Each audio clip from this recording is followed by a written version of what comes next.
அவர்களுக்கு அனைத்து புகழும் உண்டாகட்டுமாக. அப்ப பெருமானார் ஸல்லல்லாஹு அலைஹி வஸல்லம் அவர்களிடத்துல நிறைய ஹதீஸ்களை, நிறைய விதமான விஷயங்களை செவியுற்றவர்கள் யார் என்று சொன்னால் ஆயிஷா ரலியல்லாஹு தஆலா அன்ஹா. பெருமானார் ஸல்லல்லாஹு அலைஹி வஸல்லம் அவர்கள் இளமையாக கன்னியாக திருமணம் முடித்தவர்கள் யாருங்க? இவங்க தான். பாக்கி எல்லாருக்குமே விதவைகளுக்கு தான் பெருமானார் ஸல்லல்லாஹு அலைஹி வஸல்லம் வாழ்வு கொடுத்தாங்க. பெருமானார் ஸல்லல்லாஹு அலைஹி வஸல்லம் அவங்க விதவைகளுக்கு வாழ்வு கொடுத்ததற்கு மத்தியில கன்னியாக திருமணம் முடித்த ஒரே பெண்மணி யாருங்க? ஆயிஷா ரலியல்லாஹு தஆலா அன்ஹா அவர்கள். ஆயிஷா ரலியல்லாஹு அவர்கள் பெருமானார் ஸல்லல்லாஹு அலைஹி வஸல்லம் அவர்களிடத்தில் அதிகமான விஷயங்களை கேட்பாங்க. சுமார் 5000க்கும் மேற்பட்ட ஹதீஸ்களை அறிவித்த பெண்மணி யாருங்க?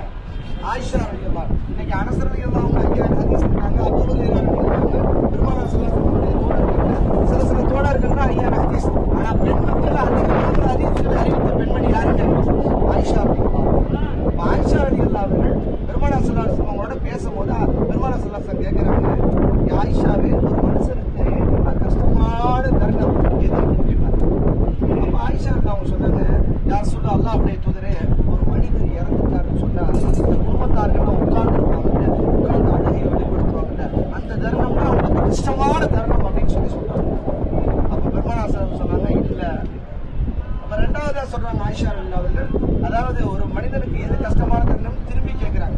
ஆயிஷா அவங்க சொல்றாங்க, யார் சொல்லுதா கபர்ல அடக்கம் செஞ்சுட்டு அந்த இடத்துல நிற்கும் போது அந்த மனநலம் எப்படி இருக்கும், அவங்களுடைய வேதனை. ஒரு கணவனை இழந்த ஒரு மனைவிக்கும், ஒரு மனைவி இழந்த கணவனுக்கும், ஒரு பிள்ளை இழந்த அந்த பெற்றோர்களுக்கும் எவ்வளவு கஷ்டமும் வேதனையும் இருக்கும். அதுதான் ஒரு மனுஷனுக்கு கஷ்டமான தருணம் அப்படின்றாங்க. அதுவும் இல்லை அப்படின்னாங்க. அப்ப எது யார் சொல்லலாம், நீங்களே சொல்லுங்கள் யார் சொல்லலாம் அப்படின்னாங்க. அப்ப பெருமானார் ஸல்லல்லாஹு அலைஹி வஸல்லம் சொன்னாங்க, ஒரு மனுஷனுக்கு கஷ்டமான தருணம் எது தெரியுமா? அவனுடைய ரூஹ் எடுத்து முடித்ததற்கு பின்னால் அவனை குளிப்பாட்டுவதற்காக கொண்டு வருவார்கள் அல்லவா, அந்த குளிப்பாட்டுவதற்காக கொண்டு வரக்கூடிய தருணம் தான் அவனுக்கு மிகப்பெரிய கஷ்டமான தருணம் என்பதாக சொன்னார்கள். காரணம் என்னவென்றால், அந்த முன்னோடு அந்த ரூஹ் எடுத்து அந்த புடவை, அதாவது உடம்போடு அங்கு படுத்திருக்கும் போது அவர்கள் மீது தண்ணீரை குளிப்பாட்டுவதற்காக வரும்போது அந்த மையத்து கத்துமாம், என்னை குளிப்பாட்டுபவரே, என் மீது சூடான தண்ணியை ஊற்றி விடாதே. என்னது? என் மீது சூடான தண்ணீர் ஊற்றி விடாதே, என் மீது குளிர்ந்த தண்ணீரை ஊற்றி விடாதே, இதமான தண்ணீரை என் மீது ஊற்று. இப்போதுதான் எனக்கு ரூஹ் எடுக்கப்பட்டிருக்கிறது, என் உடம்பு முழுக்க புண்ணாக இருக்கிறது, நான் கனவாக இருக்கிறேன், என்னை பார்த்து பக்குவமா பயன்படுத்து, என்னுடைய உடம்பை அதாவது பார்த்து திருப்பு என்பதாக சொல்லப்படுகிறது.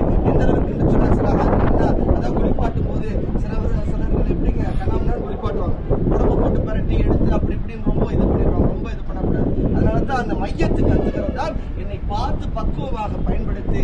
அதே போன்று அந்த மையத்தை குளிப்பாட்டி முடிச்சதுக்கு பின்னாடி அந்த மையத்தை சொல்லுமா, என்னுடைய முகத்தை என்ன பண்ணிடாத, மூடிடாத, என்னுடைய குடும்பத்தார்களை கடைசியா நான்